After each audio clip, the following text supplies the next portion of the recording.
এ বেটা, কি হলো? শোন তো। হ্যাঁ বলো।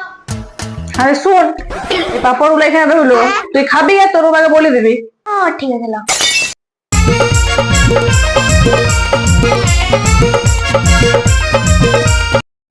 মা কি যে একটা रुको বললো। जरा सबर करो। ও মনে পড়েছে, মা বললো যে কাপড়গুলো পাট করে রেখে দিতে। যাই বাবাকে বলে আস। ও বাবা, কি হলো?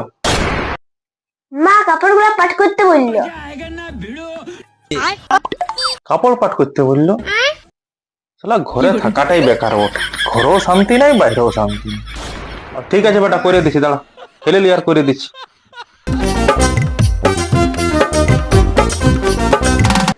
কি করছো কি এটা? এই যে ননু আমাকে বলে গেল যে কাপড়গুলো সাজাইতে, সেই জন্য কাপড়গুলো সাজাচ্ছি। আমি বললাম পাপড় গুলা খাবে, সেখানে কাপড় পাট করতে লেগেছে। ধন্য মানুষ। ও হো হো হো হো।